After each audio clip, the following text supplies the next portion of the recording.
Hello there, my name is Jason Schmaltz and I'm an AMGA Rock Guide apprentice, and today I'm going to show you how I take my kids climbing in multi-pitch terrain. I get a lot of requests from parents or aunts and uncles on how they can take their younger ones out and experience climbing as an adventure together as a family, especially in multi-pitch climbing. Kids gain such a big perspective in that. It's a big adventure for them. And we just went multi-pitch climbing for our spring break, so I wanted to share our setup, how we did it safely. I am interested to get your input. If you see something that I do that's questionable, or maybe you got a better way, for sure, leave in the comments. But this is how we did it, okay? So I'll go over all the different stages of the climb, but on this part, I'm just gonna show where I've approached the top of P1 and I'm getting ready for my kids to come up. So I've already pre-built a quad and I have my children arranged in parallel method, which I think is a lot of fun for kids to climb together so they can laugh and help each other, and I can talk to both of them at the same time, and they also don't feel alone on the wall. So that's kind of a good technique versus doing caterpillar. So I recommend that. Before I build my quad, I will show you the kit I give my children. So each child has a quick draw with 2 lockers on it. This way, if at any point in time I want to lock them into a system, it's just a quick 2 snaps and lock down, and I have them locked in and safe. I don't even have to think about it. I can even tell them to clip into something if I can't reach them or I'm busy with something else. So I do kind of bundle this up like this, clip it to itself so they can clip it to their waist and it's not hitting their ankle or knees or something like that.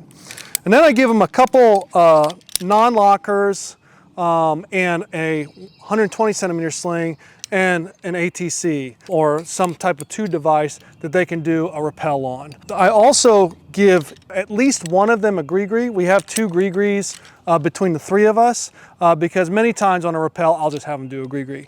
And then of course an extra locker for them to clove in when they come up to the anchor. So each of my children has this, and so when they're climbing, they'll have this on them. They feel special because they have some special equipment, and then we can also use it. So while Johnny's putting his kit on, I'll show you how I go ahead and get myself into the anchor that I normally go with a quad with 3 people when I can. So in this case, I have bolts, and I'm gonna go ahead and clove into this with 1 strand of my 2 ropes. So I had Johnny theoretically belay me up on the orange strand, and then the blue strand I'll just put in just to keep the strands together, but there's no need to clove in, okay? I'll go ahead and lock down. And then I'll go ahead and pull rope until I get up to them. Now with the magic of television, I fast forwarded that, and so they'll yell, "That's me," or I'll see them. And I recommend doing routes where you can always see your children. If you can't see your children because maybe there's a slab or a cliff edge, you should extend your anchor point back so that you can see them. You want to give them a feeling of security throughout the climb. We don't want, this climb is not for you, this climb's for the kids. So we don't want to be challenging you, we want to be challenging them, but be there for them when they need it. So I'll go ahead and get them both on ATC, or in my case, I'm using a reverso. And when I'm belaying 2 people at once, I like to use a smooth carabiner. Even though this carabiner is a little bit heavier, it's smooth. And that will enable me to not have to experience as much friction while I'm pulling them up. So now I have them on belay and I can tell them to climb. I instruct my kids to have one climb about 15 to 20 feet above the other one. And the first child will unclip their rope and try their best to reclip the follower's rope. If they can't, that's okay. And then, of course, the last child will take gear out. Now, on gear placement, I'm trying to place nice, easy to remove cams. I'm not placing nuts, I'm not placing tri-cams, and you should be climbing a route with your children or with maybe someone who's experiencing multi-pitch for the first time, that it's not challenging it for you at all to make easy placements to remove and to also be making those placements in good stances, okay? So that's how I kind of try to structure the climb. Okay, so we'll have Naomi and come up first. Come on, Naomi. Okay, and then Johnny, you can come on up. So now I'm belaying them together. Come on up here, Johnny. Good. And we will have you guys, just so we can see the camera, Naomi, can you just stand right here on that pile? And Johnny, you can stand right next to, or you can stand right here. Okay, perfect. So I'm gonna try my best with the camera angle to give you a good shot of what's going on at the master point. Let's do like that. So once they arrive at the belay station, I want to clove each of them in order to disassemble the system and start on the next pitch. So when you're doing parallel, there's a saying that's outside, inside, underneath. So what that means is the person on the outside needs to be cloved in and their rope needs to stay on top of the person on the inside's clove. Let me show you exactly what that means. As you can see, Naomi is on the outside, and we're going to pretend like the route is going to continue this way. Okay, so I've positioned myself in a way that I can lead the next pitch without having to walk across them. So I'll take Naomi's clove, and I'll keep my hands on the brake at all times while I'm getting them kind of cloved in.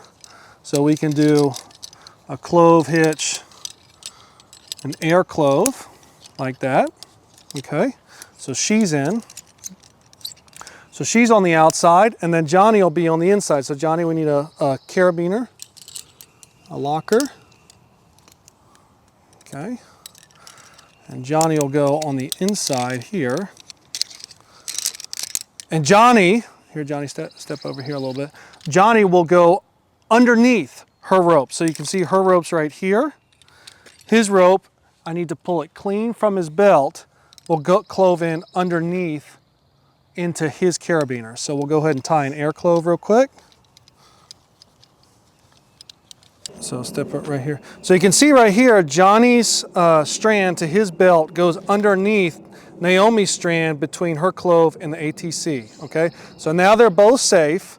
So now I can go ahead and disassemble the ATC. Pull the ropes out.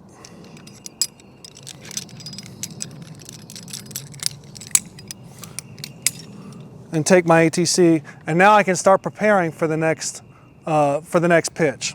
Now it might look kind of goofy because you can see the ropes are crossed, but as the rope gets taken up to the next pitch, you can see, and I'm going to show you in real time here in a second, you can see that they align, okay? So that outside, inside, underneath looks kind of funny at first, but it saves you tangles later on.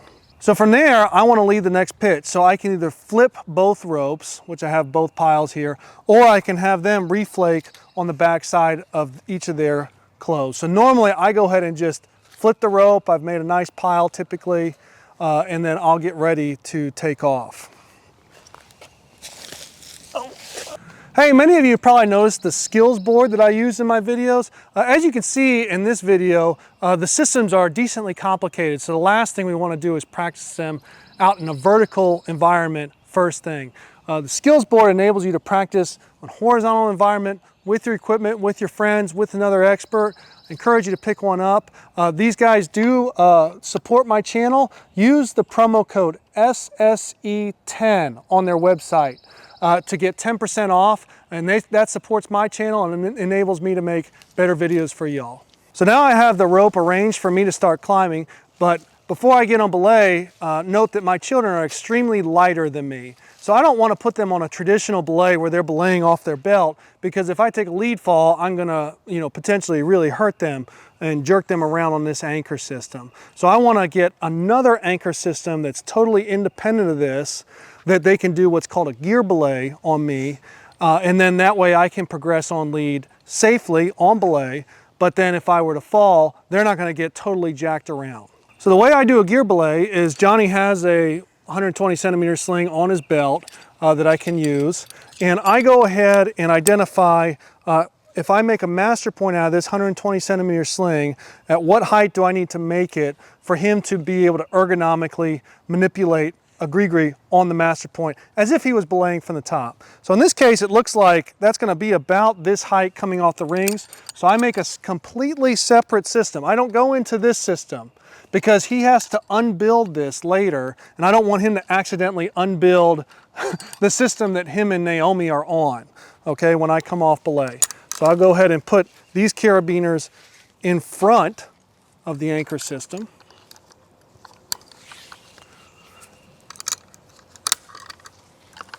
And we're going to go ahead and just make a single master point. And that's at about eye level for Johnny. And then we're going to put me on belay. And again, I'm just using one of these two strands. These are both rated for single fall use. They don't need to be combined in a twin rope arrangement. And I have to arrange this for Johnny because when I leave, he's not going to know if he needs to flip it around or whatever. So I have it locked down, and let me just show them how this works real quick. So the way that I coach Johnny to do this is me climbing on this side, and he's going to just slowly feed out slack just to maintain this kind of droopy J while I'm climbing. And I'll be able to turn back and watch him as he's doing it. And he'll kind of keep his hand on the brake always, and then I instruct Naomi to help with any tangles that might come up. So her job is to just kind of watch the rope coming out, make sure there's no tangles, so that he can always be focused right here. So Johnny, why don't you show this camera right here how you can put out some slack. So put out some slack like I'm climbing. That's good. That's good. That's good. And note that if I fall, this is going to be the action that happens. So you can see their clove hitches and their personal anchors were not impacted at all by that, okay? He's going to keep his hand on the brake, but they will not get jerked around. Now, I'm going to take a hard fall, and we shouldn't be climbing the 512 project with our children, right? We should be climbing the 5.5, the 5.6, where everybody's out having fun, okay? So the only reason I should fall is if there's a unanticipated slip, or there's a snake in a hold or something like that that I didn't anticipate. So those are the type of climbs you need to choose. So I'm gonna go ahead and come off my clove now, and I'm gonna go ahead and pull the rope so you can see all this rope align in the manner that I just explained before.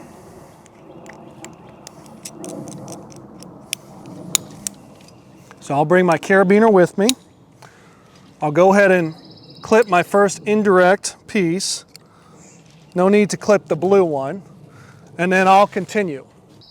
So once I get to the top, I'll tell Johnny to go ahead and take me off belay. Now it's important that I kind of coax him to go slow and to be careful handling the gree-gree.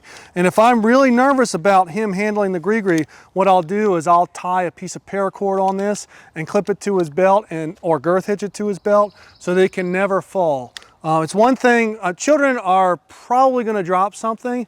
It's one thing if they drop a little non-locker or something like that. It's another thing if they drop a gree-gree. So normally, if I'm not feeling confident or I feel like there's a significant risk there's going to be people below us, I'll take a little piece of paracord and tie it to this gree-gree and then girth hitch it to his belt so there's no way that he can actually drop it. So let's go ahead and pull the rope through like I climbed that whole climb.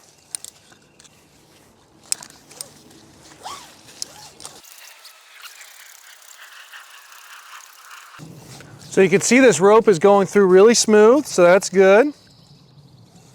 And you can see as I get to the top that the ropes are aligned perfectly. So the outside, inside, underneath worked as planned. Okay, so remember that algorithm when you're clipping your followers in.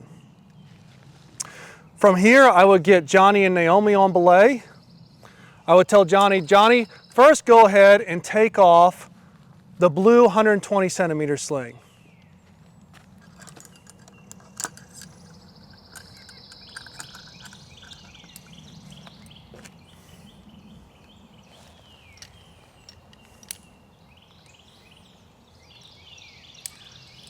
Good job.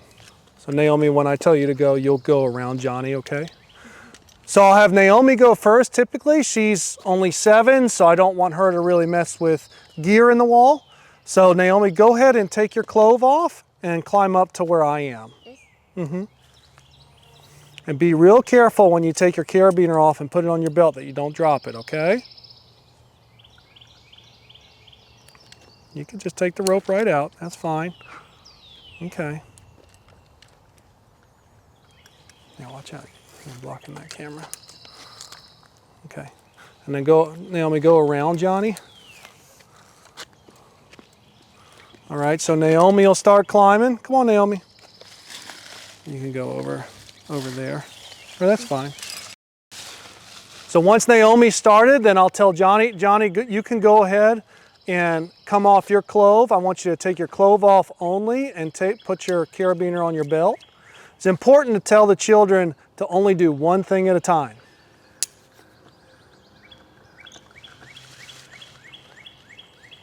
Good job.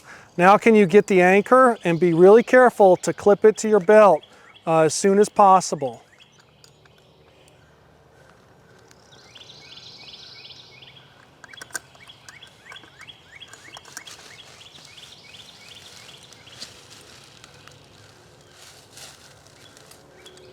Okay, Johnny, come on. Nice. Okay, good.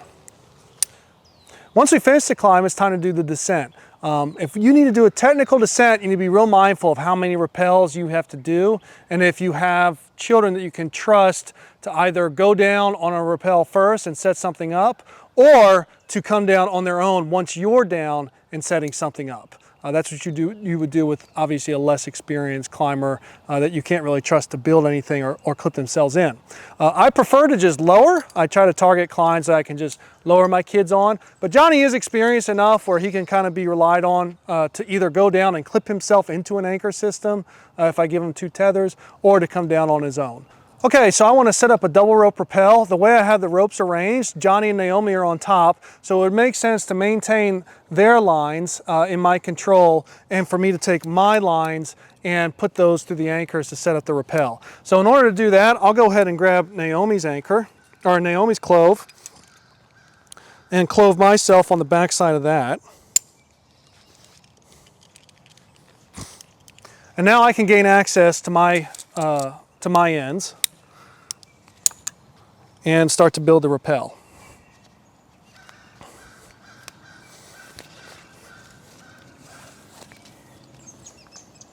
You're good, Johnny. So it's important to build the rappel behind the anchor system because that's what's weighted now, and I want to take it off when I have the rappel system weighted. So I pull through enough line to do my flat overhand. I can go ahead and untie my other orange rope. Now if I was on a more precarious overhanging belay or something like that, I would be tying these off to something so I wouldn't drop them. But normally with children, I'm going to be on some huge ledge. I was at Looking Glass. It was a nice top out where we could all sit comfortably, get into some more comfortable shoes for our rappel, and go from there. So I have my rappel flat overhand tied. I've tightened each strand individually, and now we're ready to set up the rappel. Okay, so now we got the rappel set up. So me and Naomi are gonna go in with grease. I wanna get on the other side of the knot of this rappel. Now the way that I'm gonna set this up with Johnny with the reverso above us, the rope should not slip through, but just to have an extra safety measure, we want the heavier person on the opposite side of the knot just to make sure that doesn't happen. So we'll have to get Naomi and me to kind of switch sides here. So let's do a little do-si-do-nay. Okay, there we go. Perfect. And now we can go ahead and Naomi can put her gree on the orange rope. And then I'll put my gree on the blue rope. Okay, so we're good. I'm gonna go ahead and lock off the below our gree with overhand on both strands. So that now the system's closed, so we can remove our clove and kind of clean the system up a little bit. Here you go, Naomi. Now I can take the clove off my belt. And now the only other person we need to get in the system is Johnny, okay? Oh. Let's get this knot back up here. Okay. So I want to have enough slack for Johnny to get in, but not too much because I don't want us to just be flailing around. So Johnny, why don't you go ahead and, Johnny has a basket with the 120 centimeter sling with the overhand. So it's a redundant anchor system, and he can go ahead and come in right at the anchors. And I'll kind of pull this up tight for him, okay? And he's closed behind us. So we'll go ahead and pull our strands through a little bit. Naomi, pull hers through a little bit. And you can see we're stacked. We're ready to go. I'm going to be able to go with Naomi on gree just to make sure she doesn't have any issues. And then Johnny's going to come behind us. Yeah, that's okay. Johnny can go ahead and come off his clove now because he's totally safe. Last thing we need to do before we rappel is toss the ends. So the way that we rig this rappel, Johnny and Naomi's tied in still, but their tie-ins are on the top of the pile that we made. Johnny, go ahead and untie that. So we'll just untie them, and then these ends will be ready to flake and toss. And they'll play right off the top of the pile. Okay? So if we were going to go to the ground and I could see the ground and just toss the rope, I wouldn't need to put an overhand because I would see the rope make it to the ground. If I couldn't see the ground, or we were doing a multi-stage rappel or multi-pitch rappel, I would close the system like that, go ahead and toss the ends. Johnny would make his knot if needed. And then we would now prepare to go ahead and rappel. We can go ahead and grab our anchor. Okay, and now me and Naomi can go ahead and pull our gree-grees tight and prepare to rappel. Come on, Nay. So you can see we're all on the line. Johnny's has a rappel extension, no third hand needed. I'm gonna give him a fireman's belay when we get to the bottom. The whole time that we're rappelling, and then when I get to the bottom, before I shout off belay, I'm gonna keep both these strands tight because I don't want him to even think about going down until I get to the bottom. Okay, now here we go. So we can go ahead and untie our double overhand. And here we go. Come on, Nay. Okay, so I've gotten to the bottom now, but I'm holding the rope tight to allow Johnny to get in position. And then I'll yell off rappel. I'll let the rope go loose, but I stay for a fireman's belay. Okay, Johnny, come on. Dad, I undid. Oh, that's good.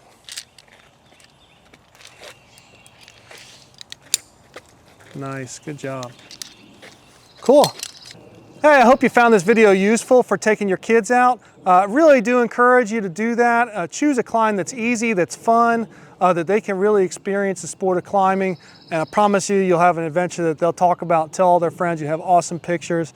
I hope you enjoyed these pointers. If you have any questions about different systems or even suggestions, be sure to leave comments below and I'll try to answer them or address them as soon as I can. Hey, wave bye-bye, guys. We'll see you out at the crag.